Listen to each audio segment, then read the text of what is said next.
აი, ჩუმიდა და დავიწყო. მოვაჭრე.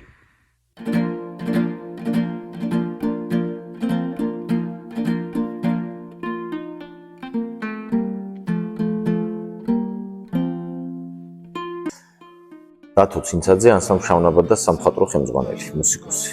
ბავშვთა ანსამბლები მორჩა, ყველამ თავისი უნივერსიტეტი აირჩია, ყველამ თავისი ცხოვრება გადაწყვეტა, ჩვენ კარგავდით ერთმანეთს, ეს მივხვდით თავიდან წყვეტეთ, რომ მეგობრობის შესანარჩუნებლად, ურთიერთობის სიმტკიცისთვის რაღაც ერთად გვეკეთებიან და ეს ხო ხალხური სიმღერა.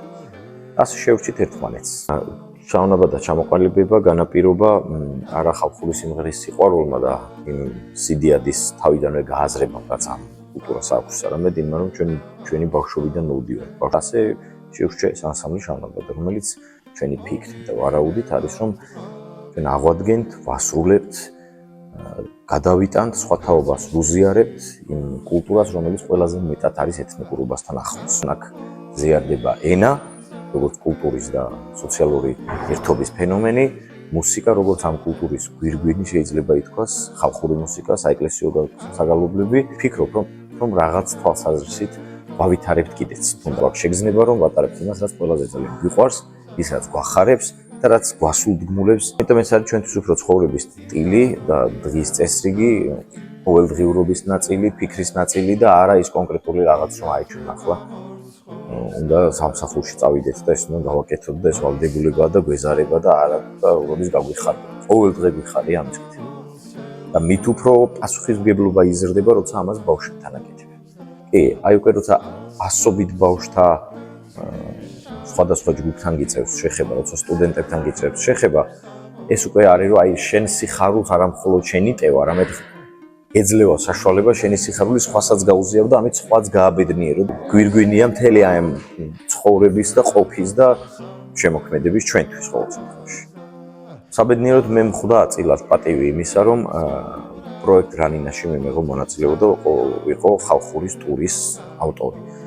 და იცით, ამ პროექტმა ის იმდენად გაამართლა, შემიძლია მნიშვნელოვანი ნაწილი დავაბრალო რანინას ხალხური შემოქმედების ტურს, რომ ხალხური სიმღერა ბავშვებში პოპულარულია.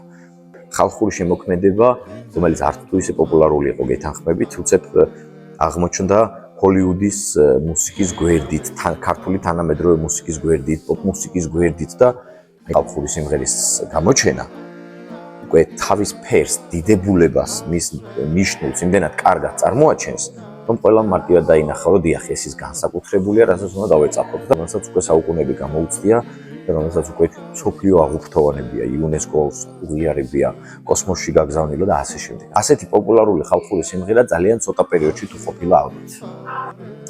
ხალხური სიმღერის განვითარების პერსპექტივას ვხედავ არა მხოლოდ ახალგაზრდებში, არამედ კონკრეტული მუსიკალური ზრდის თვალსაზრისით. იცით, აი ძველი არქივი ისევ ამოვწყინდა, ამ ძველი არქივს და შესრულებებს დაემატა ახალი ვარიანტები, რაც უფრო ბევრი მომღერალი, უფრო მეტი ვარიანტი იქნება.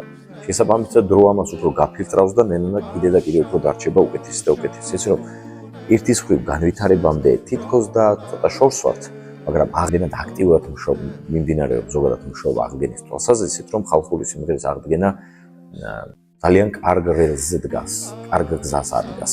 შესაბამისად, ეს აუცილებლად მოიტანს განვითარებას.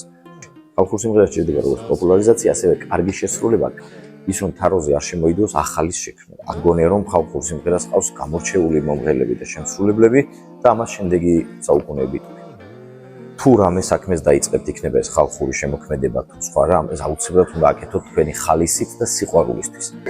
შემიძლია გითხრა ყველა დარგის მიმართულების ადამიანს, არა მხოლოდ ხალხური შემოქმედება, ნებისმიერი დარგის. გაერთეთ და ისე ამოვნეთ თქვენი პროფესიით, თუ გინდათ რომ წარმატებას მიაღწიოთ.